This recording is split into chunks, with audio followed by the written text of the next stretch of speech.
Good afternoon, everyone. I'm Noah Feingold from S&P Global, and happy to be joined here today with Otto Waterlander, the Chief Commercial Officer from TES-H2. Otto, thank you for joining us today. Thank you very much. It's a pleasure. So I'd like to start talking a bit about the kind of broad pathways for decarbonization. And so we see a lot of activity around renewables and electrification, and we're starting to see a lot of activity now growing on clean fuels. So I was hoping you could talk a bit about your views on the differences between electrons versus molecules and how hydrogen's going to fit into decarbonization. I think it's a very good question. If you look at the decarbonization activities over the last years, then a lot of emphasis is going into the electrons. A lot of emphasis is going into the power sector, where we really are making progress in terms of renewing the power generation. Also, efficiency is taking a lot of attention. And if you then look at the molecules, there's a lot of talk and discussion about efficiency, but we don't see a lot of new clean fuels coming in. Most of the emphasis is in biofuels. When we look at the molecules, we need to realize that that's about 80% of most of the country's energy system. So we're making decent progress now on 20% of the value system, but the other 80% remains to a very large degree unaddressed. And that's where hydrogen comes in play. It is not just another place to actually move into electrons, into the power sector, but in particular it will help make a real dent in decarbonizing the molecule side. Great. And I know one of the big challenges around hydrogen is it's much harder to move and transport and manipulate compared to what you're used to with natural gas. So I'm wondering if you could talk about what TES is doing to address that. Yeah, no, indeed. Hydrogen has a very different energy density than liquid fuels that we have today. So either you need to have significant more volume in order to move that, but it means that you're actually moving volume instead of actually energy content. We know very well how to handle molecules with a high energy content, and in particular CH4 or synthetic methane. And if we look at methane, then the energy system has built a very efficient system also of transporting it over the globe. If you look at the numbers, it's about 80 to 85% efficient in moving natural gas or synthetic gas from different places all over the world. Now, if you take that together, then you say, should we not look at reforming hydrogen to synthetic methane and then moving it around the world? You open a huge second opportunity if you do that. Then we can really access the low-cost production areas. And then there's a third benefit that we can link to it. And the third benefit is that there's already a large-scale system at play, the natural gas system. And the fossil gas system, our green gas, can join that whole system and therefore start playing at scale and benefiting from the scale economics from day one onwards. So we don't have to wait and we don't have a chicken and egg problem. Yeah, no, that seems like a solution kind of very elegant in its simplicity to use what you already have. Though I know with methane and CH4, there's going to be concerns around the C's in it. Yeah. And TES talks about a circular carbon economy. Could you explain how that works? Yeah, so what we are going to do is we are going to take the CO2 in the markets that are using either our green gas or the hydrogen, and that CO2 we bring back to the source where we produce the hydrogen. And that is the CO2 that we let react again with the hydrogen to create another batch of synthetic methane. So what we are going to do is to build a system where we capture and transport the CO2 in the demand markets, then bring that all the way back, and then we bring it back again to the markets in the form of synthetic methane, or in the form of green gas as we call it.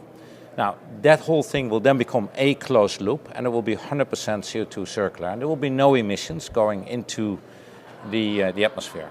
It has a second benefit. Once you build the CO2 infrastructure, we can also decarbonize sectors like cement, like waste incineration, and capture that CO2, take that away, and move even towards a net zero or below net zero solution. Yeah, no, thank you for explaining that. That makes a lot of sense. And so moving a bit more to what we're seeing globally, we're seeing a lot of announcements of big, large-scale hydrogen development in a number of different countries. So I was hoping you could talk about kind of, in your view, what is the importance of having global development around the world? Well, there's two things actually in this. The first thing is that scaling up. We are at a moment in time where it seems relevant and it seems possible to scale up the development of hydrogen production significantly. And by scaling that up, it means also that we can go to customers with a value proposition to transform their processes. If you come with a small scale batch of hydrogen, it is interesting to see how that fits, of course, into your process, but you can't transform a large scale industrial sector on that basis. So by scaling up, by doing things at industrial scale, we now offer customers a solution to really get on with their transformation and make a change. Now, in our case, we offer them either to move into green gas and bring back the CO2 to us, or to use the hydrogen. It's up to them, but it means that the total cost of their solution, we have flexibility. And what we're finding, by the way, is that a lot of our customers are saying, you know what, if we take the green gas, we capture the CO2 and make sure that we can bring that back, then we don't have to change our entire process. So we're finding in quite a number of customer situations that is the most important one. Now then, global, we will automatically build a global hydrogen economy, because more and more parties understand that you need to go where the cost of electricity can be low, and that is particularly in the solar belt across the entire globe. So when we go to the solar belt, we then need to build supply chains to bring it to markets where we use the hydrogen. It will take some more time before there's so much physical supply that we can say, hey, we have a global market, or we start trading. And I think we will also be targeting those customers for which the need is the highest, or the desire is the highest, and who are also willing to pay, in some cases, higher prices, or in other cases where the hydrogen is going into the ammonia pool. Great. No, well answered. And I think, again, when you talked about customers using these green gases and capturing their CO2, it again fits into that model of kind of, you're still maintaining and reusing the current infrastructure, so you don't need a big build out.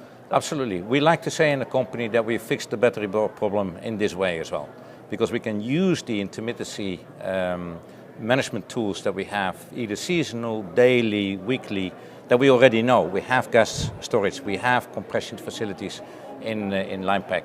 So we know very well how to manage actually the intermittency of the entire energy system within the gas system. And the gas system, usually the one in Europe, has about 5-6 times a higher capacity than when you look at the electricity networks. So we really should be very careful trying to use that if we can before we throw away that one.